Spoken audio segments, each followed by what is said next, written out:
Oi pessoal, nós vamos falar um pouquinho de cólera. Cólera é uma doença, uma pandemia que desafia o tempo, como nós vamos ver.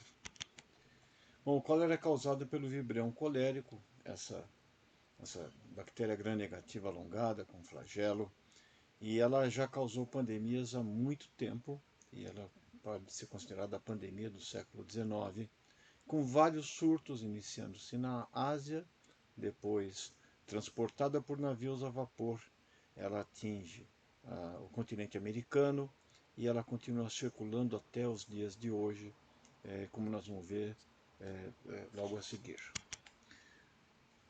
Na realidade, o vibrião colérico, esse é um mapa, né, onde a gente vê o vibrião atingindo a América Central, a África. Nós temos também a parte leste da Europa e da Ásia e a Oceania, e com surtos ocasionais na América Latina, incluindo o nosso país.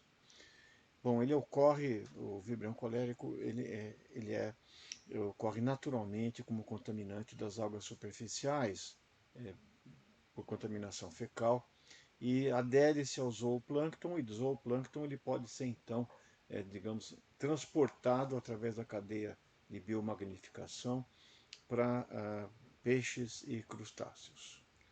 Ele é muito sensível ao pH ácido, mas ele é resistente à bile. Bom, isso faz com que, para você ter cólera, você precisa ter um grande inóculo. Principalmente, você tem que ingerir mais de 1 milhão de bacilos para ter cólera, para que ele ultrapasse o pH do estômago, que é muito ácido.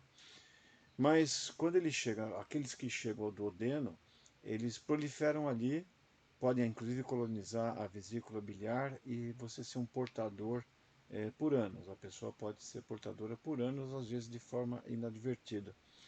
E a eficiência da passagem do vibrião cólico pelo desafio estomacal é feita quando ela está aderida ela está presente em alimentos.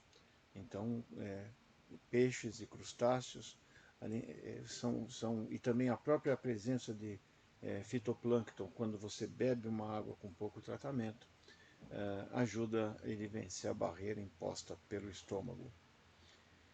Esse plasmídio, ele tem plasmídio na membrana que secreta uma toxina que reverte o fluxo de absorção de água pelo trato digestivo. Foi identificado por Koch em 1886 e hoje você tem duas variantes, a clássica, que é responsável pelos surtos iniciais do século XIX, com uma adição do tipo Eltor, que hoje talvez seja o mais patogênico que está circulando nos dias na atualidade. E temos aproximadamente, é estimado que tenhamos quase 3 milhões de casos anuais e se estimam que 95 mil pessoas morram ao ano pela cólera. A patogenia dele, então, ele se divide, o vibrião colérico, em 206 serogrupos, que são baseados num antígeno de superfície, esse lipopolissacarídeo O de superfície, e os dois patogênicos, eles são o O1 e o O139, e o O1 se divide em dois tipos, o clássico e o TOR. Eles circulam depois, esses subtipos, eles são classificados depois a partir do seu local de descoberta e classificação, né? E o Eutor, ele foi muito caracterizado por pesquisadores japoneses na Oceania. Como é que acontece a patogenia? Como é que ele promove doença, o vibrião colérico? Ele tem uma enterotoxina que é codificada por 6 genes que podem ser, digamos, aumentar a sua expressão a depender das condições do hospedeiro, ou seja, ele modula a sua toxicidade, ele muda a expressão desses genes por questões como pH, por questões como, por exemplo, o próprio estresse que a bactéria sofre no meio livre e a própria imunidade do hospedeiro.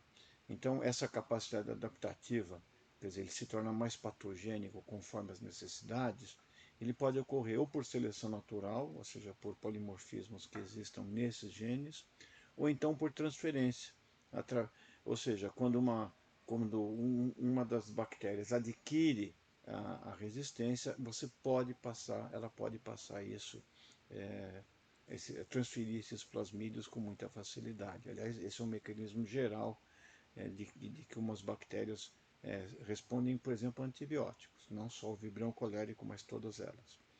Uma outra característica que ela tem é que ela é capaz de formar biofilmes, ou seja, em situações que tem seca, por exemplo, elas fazem uma forma sensicial, e isso pode acontecer tanto na mucosa intestinal ou então no meio livre mesmo. A gente tem isso com outras bactérias, por exemplo, em sinusites crônicas, e o fato delas estarem empacotadas facilita muito a resistência delas aos antibióticos e também a transferência dos plasmídios de resistência.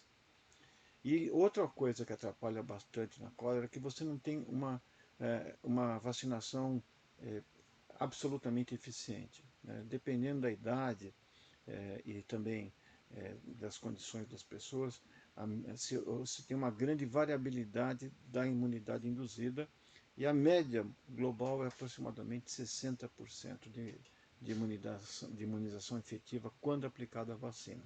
Ou seja, na ausência de uma vacina e em más condições de saneamento, nós vamos ter o Vibrio colérico circulando pelo mundo como faz há quase 2 séculos. Bom, quando o Vibrião consegue passar pelo estômago, ele tem uma toxina que ativa os níveis intracelulares do MP cíclico e reverte, então, reverte o mecanismo de absorção luminal de sódio, potássio, cloro e bicarbonato. Então, o indivíduo tem evacuações de litros, 30, 40 litros, e vai se depletando de eletrólitos.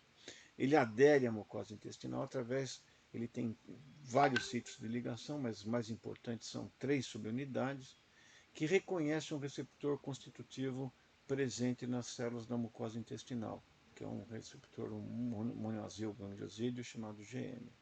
E ele, então, utiliza esse receptor e internaliza na célula, e ele, no ambiente intracelular, a subunidade A1 transfere ADP para as proteínas G, a subunidade A1 do Vibrião.